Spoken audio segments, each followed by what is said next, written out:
ఎవరికైనా ఏదైనా శుభం కలిగితే ఆ శుభానికి కారణం ఎవరు అంటే శంకరుడే. నేను చెప్పట్లేదు ఈ మాట, శాస్త్రములు చెప్పే. శుభములన్నీ కుప్పలు తెప్పలుగా ఆయన పాదముల దగ్గర పడి ఉంటాయిట.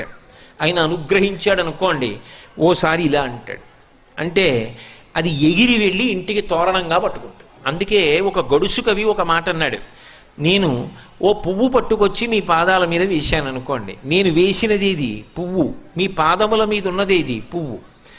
నేను ఒక పువ్వు పట్టుకెళ్ళి మల్లికార్జున లింగం మీద వేశాను అనుకోండి, పరమ ప్రేమతో వేశాను అనుకోండి, ఆ పువ్వు ఓ ఏడాది తర్వాత నా ఇంటి మనవడు. నేను ప్రేమతో వేసిన పువ్వు 2 ఏళ్ల తర్వాత నా ఇంట్లో మనవరాలు. నేను ప్రేమతో వేసిన పువ్వు నేను కట్టుకునే ఒక ఇల్లు. నేను వేసిన పువ్వు నాలో కలిగేటటువంటి భక్తి.